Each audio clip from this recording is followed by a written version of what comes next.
Close your eyes. Let the day slip away. And imagine yourself more than 1,000 years in the past.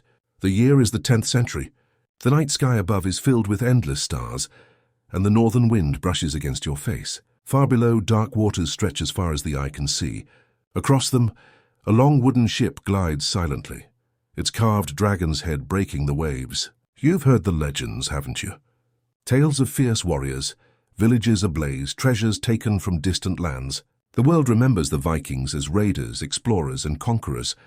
But listen closely, because that isn't the full story. The real strength of the Vikings was not found only in their swords or ships. It was built slowly, quietly every day, in the soil of their farms and the warmth of their hearths. Hidden in their fields, forests, and gardens were foods that gave them life through long winters, storms at sea, and endless journeys. Foods sacred, ordinary, and sometimes strange, the forgotten superfoods of the Viking world. Today, I'll take you by the hand and guide you through their village. Step by step, you'll see what grew in their fields, what simmered in their pots, and what nourished them in silence, just as you drift slowly towards sleep. Our first stop is a golden field of barley, swaying gently in the cool northern wind. The stalks stand tall, glimmering in the light of the fading sun. Barley was the grain of endurance. Unlike wheat, which demanded rich soil, barley grew easily here in harsh ground. Families gathered it in great bundles, threshing and grinding it into flour. From this came porridge, thick soups, and heavy bread. But perhaps its most beloved gift was ale. Imagine sitting by the fire as wooden cups are passed around. Inside them a frothy, warm barley beer, safer than water, filled with energy and carrying cheer into the cold nights. Archaeologists have even found old brewing pits where barley sprouted, dried, and transformed into liquid comfort. Even today, barley surrounds us, in soups, in whiskey, and health foods. To the Vikings, it was not simply a crop. It was survival in every sip and every loaf. Beside the barley grows another stubborn grain, rye. From rye came the dark bread of the north, dense, sour, and a little bitter. Not the soft bread we know today, but a heavy loaf, each slice enough to fuel hours of work in the fields. Rye thrived where wheat failed. To have bread meant security. Some sagas even spoke of bread as a measure of wealth. Imagine a Viking table, not soft pastries or delicate feasts, but thick slices of rye, sometimes spread with butter, sometimes eaten plain, always filling. Today, rye bread still lingers in Nordic kitchens, its earthy taste a reminder of resilience. To the Vikings, it was more than food. It was proof that they could wrestle sustenance from even the poorest soil. And yet grains were only the beginning. A Viking family could not live on bread and ale alone. Beyond the fields, in neat garden rows, you'll find cabbage, hardy, leafy, and strong. In summer, it was eaten fresh. But in winter, its true magic was revealed. Families shredded it, salted it, and pressed it into jars. Slowly, the cabbage transformed, bubbling and tangy into something like sauerkraut. Now imagine a snowy evening. The longhouse glows with firelight. Children huddle close to the hearth, while a clay jar is opened. Inside are the sharp, tangy taste of fermented cabbage, a burst of flavor but also a gift of health. Vitamin C, though they did not know its name, kept sickness away in months when nothing green could grow. Modern nutrition calls this a probiotic superfood. But to the Vikings, it was simply the difference between hunger and hope. Walk a little further, and you'll see peas climbing up their wooden supports.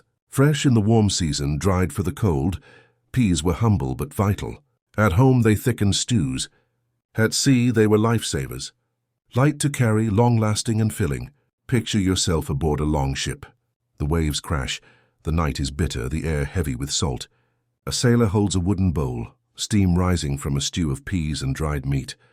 Each spoonful brings warmth to cold hands, strength to weary bodies. Even today in Sweden, split pea soup at soppa carries echoes of this Viking tradition. Simple, yes, but for those who lived by the edge of the sea, it was the taste of survival. Before potatoes ever reached Europe, turnips ruled the northern soil. They grew in rough earth, kept for months in storage, and filled countless bowls. Roasted, boiled, or mashed, turnips thickened stews and fed whole families. Imagine the harvest, baskets pulled from the frozen ground, breath misting in the cold morning air. Each pale root promised survival through the long winter ahead. Without them, famine was never far away. Turnips were not glamorous, but they were tough, stubborn, and reliable, just like the people who depended on them. Now we step into the garden's corner, where onions and leeks grow tall, their scent sharp on the northern breeze. These were more than flavor. They were medicine. Old Norse texts even describe testing stomach wounds with onions. If their scent leaked out, the wound was beyond saving. Grim, yes, but strangely effective. Day by day, onions and leeks-filled stews added flavor and healed the sick. Imagine a weary Viking warrior wounded in battle, sitting by the hearth, tended with an onion poultice and surviving. Even modern science agrees.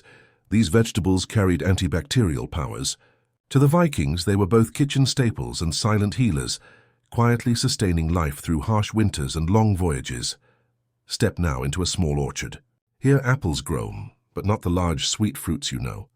Instead, tiny crab apples, tart and sharp, hanging in clusters among green leaves. They could be eaten fresh, dried for storage, or brewed into cider and mead.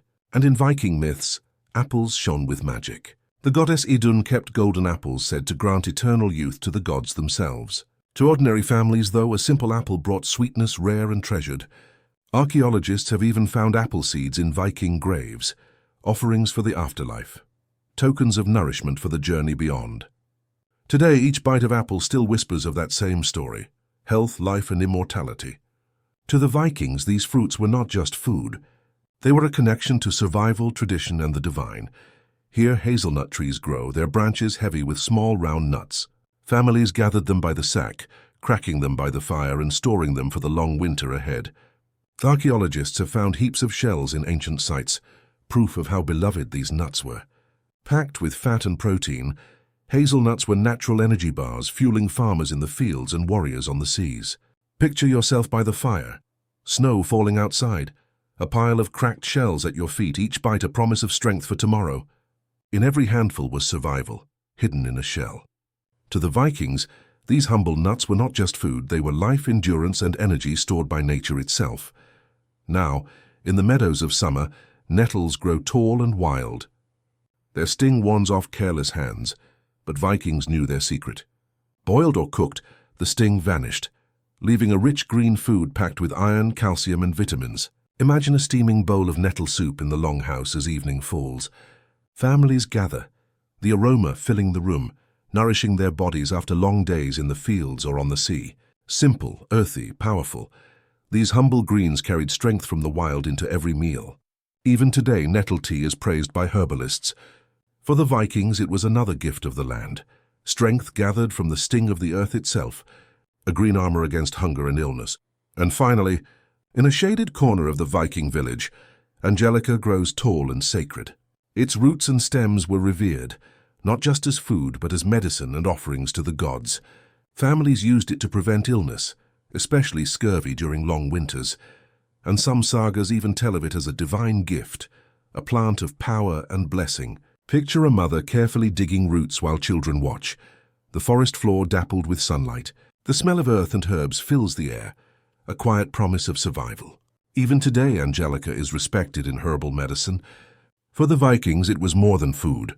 It was life itself, touched by the sacred, a green guardian in harsh northern lands.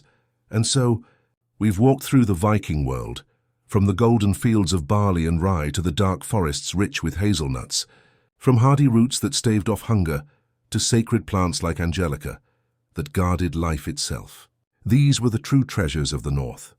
Not silver, not gold, but foods that gave strength, endurance, and hope. Every spoonful of pea stew, every slice of rye bread, every sip of barley ale was a victory over the harsh northern winters, over storms at sea, and over scarcity. As you drift through this story, remember, the Vikings' greatest battles were often fought not with swords, but with the fruits of the earth, harvested, preserved, and shared. And many of these superfoods still grow today, carrying with them the quiet legacy of survival, resilience, and wisdom from centuries past. Which of these foods would you carry with you if you lived in the Viking Age? And which would you savor today? Share your thoughts in the comments below, and remember, the past is never truly lost if we taste it, remember it, and learn from it.